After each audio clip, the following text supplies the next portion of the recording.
The parking lot outside. Lincoln Elementary was crowded with SUVs and polished smiles. It smelled like fresh-cut grass and expensive perfume.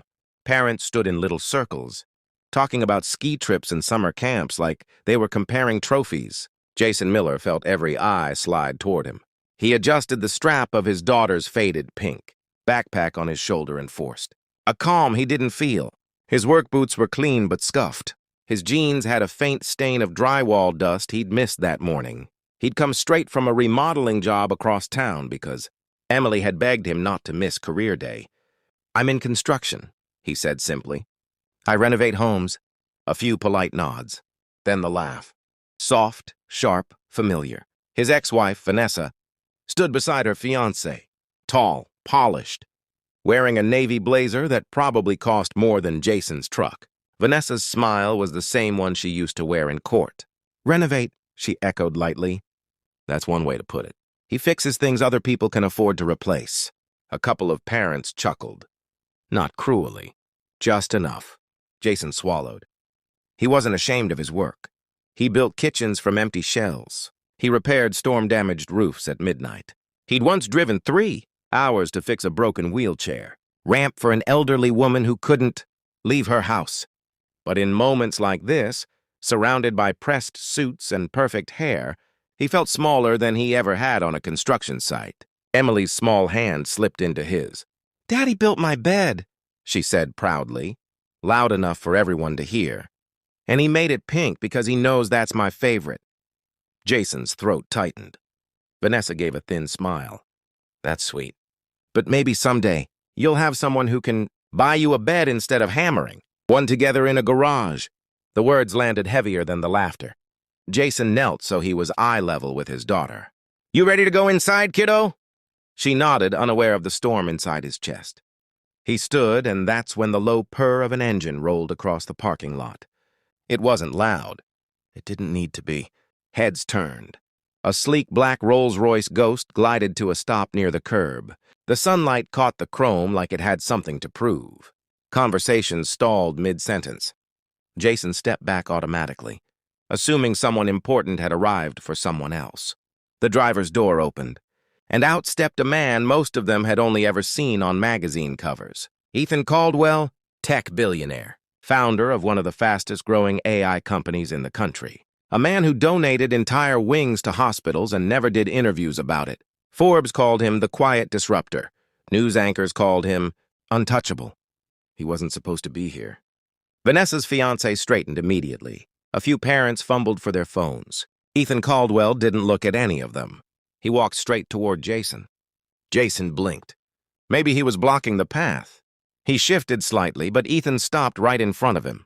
For a second, the world felt like it tilted. "Jason Miller?" Ethan asked. Jason's heart thudded. "Yeah?" The billionaire's face softened into something almost like gratitude. "I've been looking for you." The silence in the parking lot deepened. Vanessa's confident posture flickered. Jason's mind scrambled. "I'm sorry, have we met?" "Not officially," Ethan said. "But you once rebuilt my mother's porch." Jason stared. 3 years ago, he'd taken a last-minute job for an older woman named Margaret Caldwell. Her porch had collapsed during a storm. Insurance had dragged its feet. She'd been living with a front door she couldn't safely use. He'd noticed the framed photos. Inside her house while he worked, pictures of a young man receiving awards, shaking hands with presidents. He hadn't connected the last name. "She couldn't afford what other contractors quoted," Ethan continued quietly. "You charged her for materials." "That's it." "You refused payment for your labor." Jason felt heat rise in his neck. "She needed it fixed." "That's all." Ethan's voice tightened. "You stayed late because she said she was afraid at night. You installed extra lighting and didn't put it on the invoice." Jason glanced at the ground. "It wasn't a big deal. It was to her," Ethan said. "And to me." The crowd was no longer pretending not to listen. Vanessa's fiancé's jaw had gone slack. "My mother passed away last year," Ethan continued. "In her will, she asked me to find the man who treated her like she mattered when she felt invisible." Jason's chest constricted. "She left something for you." Vanessa scoffed under her breath. "This is ridiculous." But no one was laughing now. Ethan reached into his jacket and handed Jason a thick envelope. Jason hesitated. I didn't do it for money. I know, Ethan said. That's exactly why she wanted you to have it. Jason opened the envelope slowly. Inside was a letter. And a check. The number on the check made his knees weak. It wasn't just generous. It was life-changing. He blinked, certain he'd misread it. I can't accept this, he whispered. Ethan's gaze didn't waver. It's not charity. It's gratitude. My mother said you restored more than her porch. You restored her faith in people. Emily tugged Jason's sleeve. Daddy, why are you crying? He hadn't realized he was. Vanessa stepped forward, suddenly bright. Well, this is amazing. Jason, you should say thank you properly.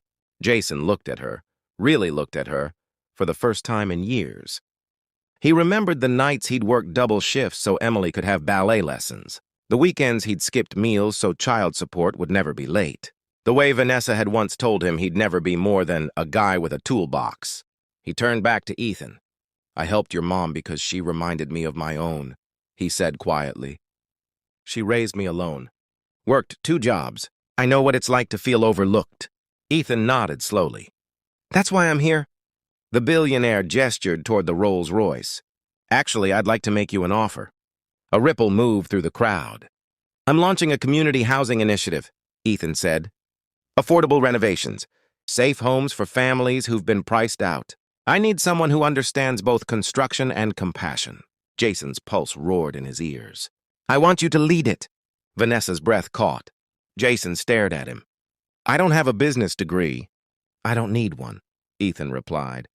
I need integrity. I need someone who won't cut corners when no one's looking.